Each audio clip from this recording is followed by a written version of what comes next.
નમસ્કાર વિદ્યાર્થી મિત્રો, ફરીથી આપણે ધોરણ 10ની અંદર ગ્રામરમાં પ્રશ્ન નંબર 45થી 54માં પૂછાતો ડિરેક્ટ સ્પીચ જે ડાયલોગના ફોર્મમાં પરીક્ષામાં પૂછવામાં આવે છે, જે મેં અગાઉના વિડીયોમાં કહ્યું.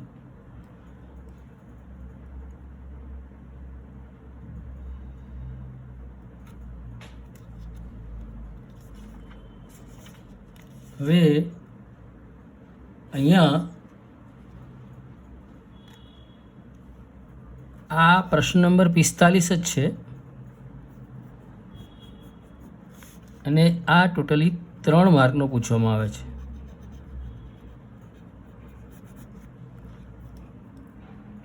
ગયા વિડીયોમાં મેં કહ્યું હતું કે ક્વેશ્ચન નંબર 45થી 54 જે 16 માર્કનો છે, પણ એમાં આ ઇનડાયરેક્ટ સ્પીચ કે ડાયરેક્ટ સ્પીચ એ 3 માર્કની પૂછવામાં આવે છે. અહીંયા તમે જોઈ શકો છો એક કન્વર્સેશન આપ્યું છે. This conversation is between Riya and Sushant. તો મેં પહેલાં કહ્યું છે કે જ્યારે પણ તમે ડિરેક્ટમાંથી ઇનડાયરેક્ટમાં જાઓ, જ્યારે ડાયરેક્ટ વાક્યને ઇનડાયરેક્ટમાં રૂપાંતર કરતા હોઈએ ત્યારે આપણે બોલનાર અને સાંભળનારને જાણવું ખૂબ જ જરૂરી છે. તો અહીંયા બંને પાત્રો રિયા અને સુશાંત એ બોલે પણ છે અને સાંભળે પણ છે. પહેલું વાક્ય રિયા બોલે છે, બીજું વાક્ય સુશાંત બોલે છે, ત્રીજું વાક્ય રિયા બોલે છે, ચોથું વાક્ય સુશાંત બોલે છે. તો સૌ પ્રથમ આપણે વાક્યના પ્રકારને ઓળખીશું. પહેલું વાક્ય છે let's go to visit Taj Mahal at Agra. This sentence is spoken by Riya. આ વાક્ય રિયા બોલે છે. અહીંયા વાક્યના 4 પ્રકાર છે: વિધાન વાક્ય, ઉદ્ગાર વાક્ય, આજ્ઞાર્થ વાક્ય અને પ્રશ્નાર્થ વાક્ય. અહીંયા વાક્યની શરૂઆત લેટ્સથી થઈ છે, માટે આ એક વિશેષ રચના કહેવાતી અને લેટ્સવાળી રચના તરીકે ઓળખાય છે. લેટ્સ રચના.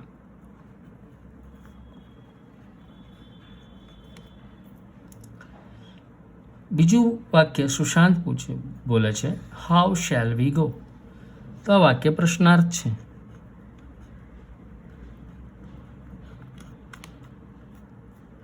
રિયા એનો જવાબ આપે છે we will go by flight.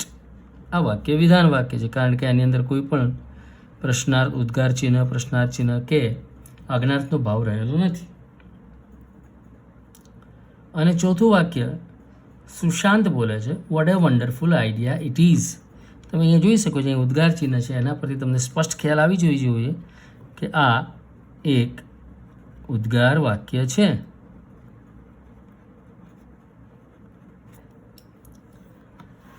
તો ચાલો મિત્રો, આપણે આ સમગ્ર ડાયરેક્ટ સ્પીચને ઇનડાયરેક્ટમાં ફેરવીએ.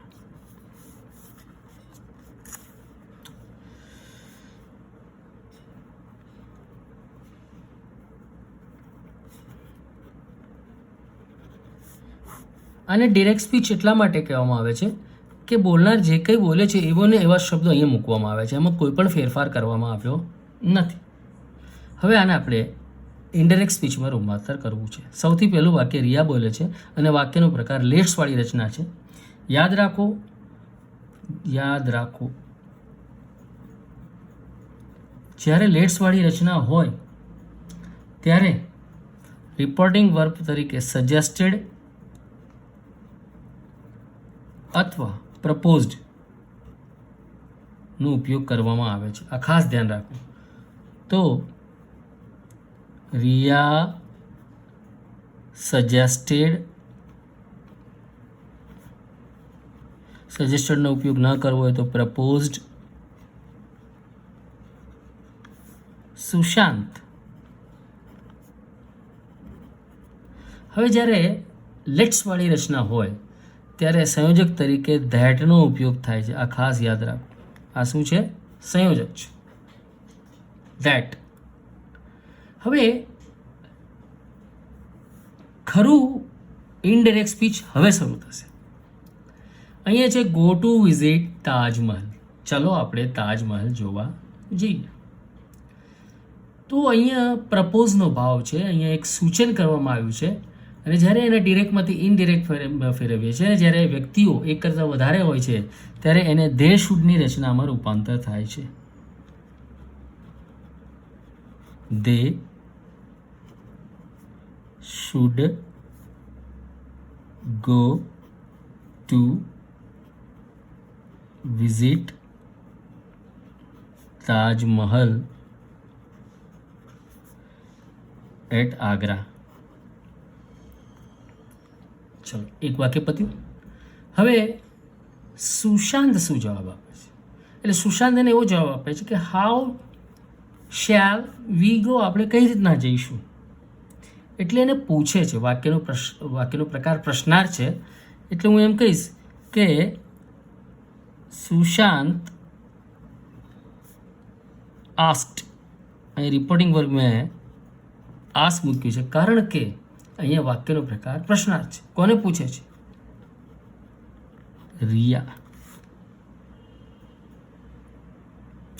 હવે જ્યારે વાક્ય પ્રશ્નાર્થ હોય ત્યારે સંયોજક તરીકે જો WH વર્ડ, વાક્યની શરૂઆત WH વર્ડથી થતી હોય તો એ WH વર્ડ પોતે સંયોજક બને. જેમ કે ધારો કે વાક્યની શરૂઆત what, where, when, what, where, when, how long, how much, how far.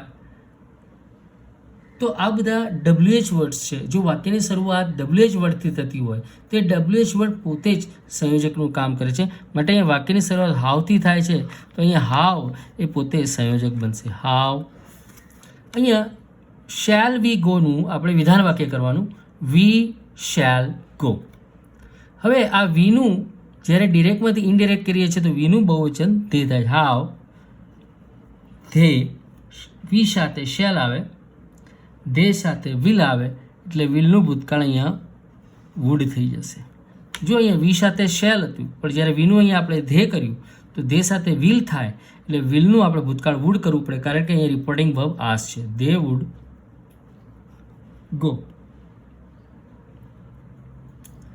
એટલે રિયા એનો વળતો જવાબ આપે છે we will go by flight.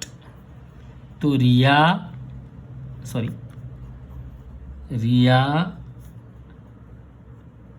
Replied એટલે વળતો જવાબ આપે છે. આ રિપોર્ટિંગ વર્બ છે.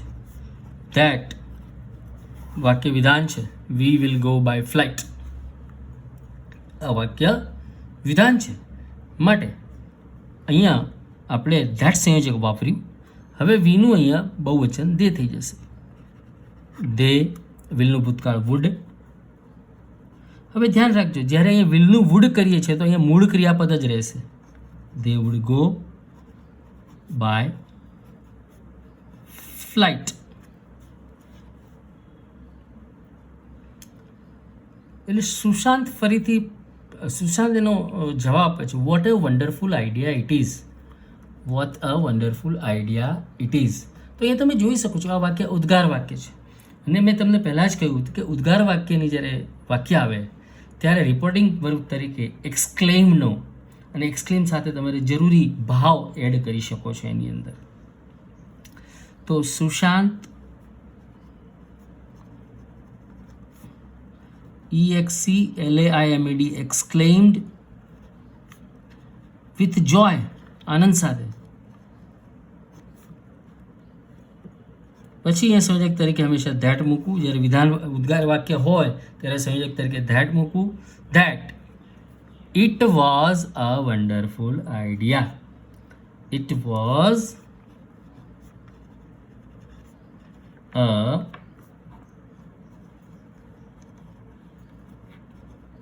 Wonderful idea. તો એ તમે જોઈ શકો છો કે જો તમને વાક્યના પ્રકાર ખ્યાલ હોય તો ડિરેક્ટમાંથી ઇનડિરેક્ટમાં જતાં બહુ જ સરળ બને છે.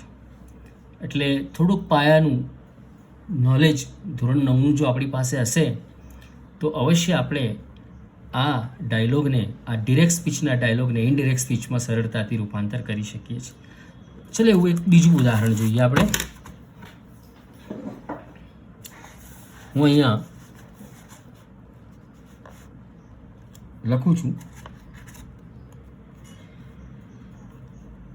Nirali says, what are you doing now? Akash says, I am doing my exercise. I am doing my exercise. Nirali ફરીથી કંઈક બોલે છે, please help me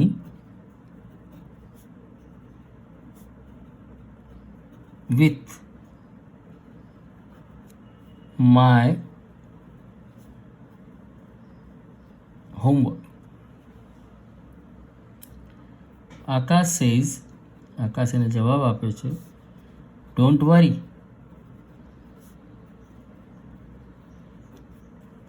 I will surely help you.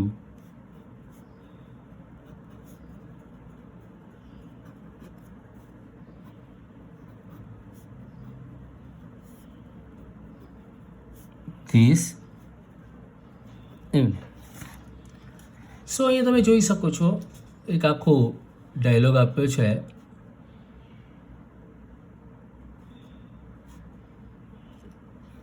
Nirali પહેલું વાક્ય બોલે છે, વોટ આર યુ ડુઈંગ નાઉ. તમે જાણો છો કે આ વાક્ય પ્રશ્નાર્થ વાક્ય છે. આકાશ એનો જવાબ આપે છે, આઈ એમ ડુઈંગ માય એક્સરસાઇઝ. આ વિધાન વાક્ય છે.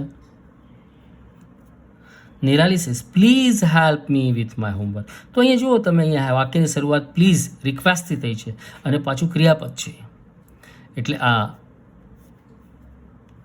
આજ્ઞાર્થ વાક્ય છે. અને અહીંયા બે વાક્ય છે, don't worry, I will surely help this evening. આ પણ આજ્ઞાર્થ વાક્ય છે અને એના પછીનું વાક્ય વિધાન વાક્ય છે. તો આને આપણે કઈ રીતના ટ્રાન્સફર કરી શકીએ છીએ?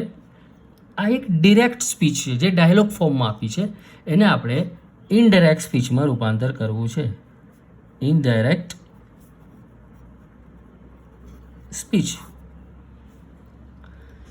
તો જોઈએ, સૌથી પહેલું વાક્ય બોલે છે, નિરાલી.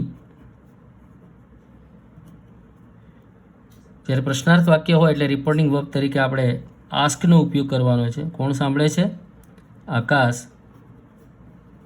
સંયોજક તરીકે મેં તમને કહ્યું હતું કે WH વર્ડ આપ્યો તો WH વર્ડનો ઉપયોગ કરવાનો અથવા ઇફનો ઉપયોગ કરવાનો. અહીંયા વાક્યની શરૂઆત વોટથી થાય છે, માટે પોતે જ સંયોજક બનશે. વોટ આ સંયોજક છે. હવે આ વાક્યને વિધાન કરીએ. આર યુ ડુઈંગ નાઉ એ પ્રશ્નાર્થ વાક્ય છે, પણ એને વિધાન કરવું પડે.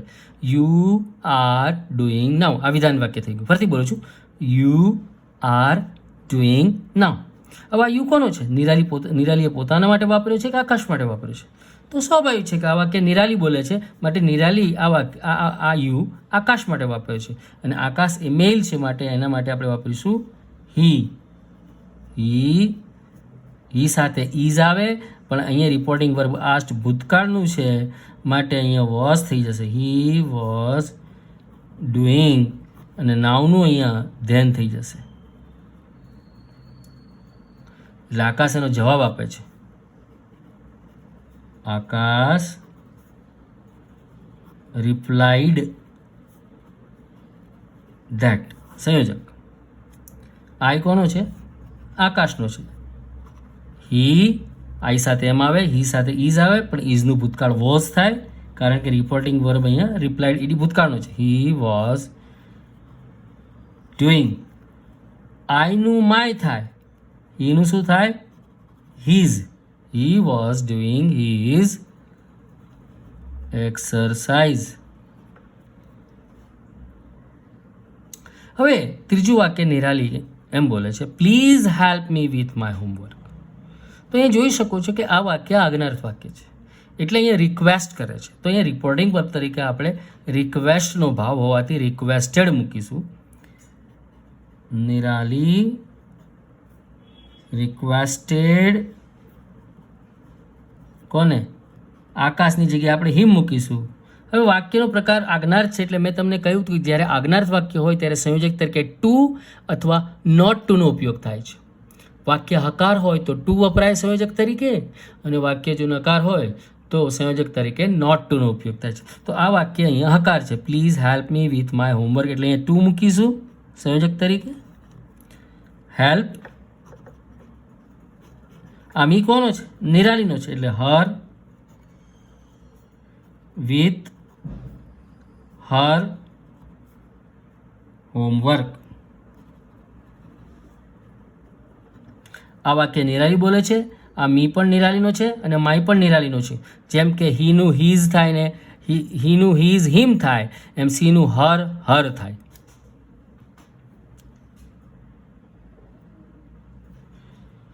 આગળ ડોન્ટ વરી, મેં પહેલાં જ કહ્યું હતું કે જ્યારે આજ્ઞાર્થ વાક્ય આપ્યો અને ભાવ ખબર ના પડતી હોય તો ત્યાં તમે ટોલ્ડનો ઉપયોગ કરી શકો છો. આકાશ ટોલ્ડ હર. હવે અહીંયા વાક્ય નકાર છે તો સંયોજક તરીકે નોટ ટુનો ઉપયોગ થશે, નોટ ટુ વરી. અને મેં પહેલાં અગાઉના વાક્ય એક્ઝામ્પલમાં પણ જણાવ્યું હતું કે જ્યારે બીજું કોઈ વાક્ય પાછળ આવતું હોય તો એને જોડવા માટે ઇનડિરેક્ટ સ્પીચની અને એન્ડ એડેડ ધેટથી વપરાય છે. And added that. હવે ધેટ સંયોજક એટલા માટે વાપરે છે કે પાછળનું વાક્ય વિધાન છે. ધેટ, આ વાક્ય કોણ બોલે છે? I will surely help you this evening, Akash. તો આઈ એ કોનો છે? આકાશનો છે. એટલે અહીંયા વાપરીશું હી. વિલનું ભૂતકાળ થશે વુડ. શ્યોરલી હેલ્પ, આ યુ કોનો છે? આ વાક્ય આકાશ બોલે છે, પણ આ યુ આકાશનો નથી, પણ કોનો છે? નિરાલીનો. હર ધીસનું શું થશે? ધેટ એમની.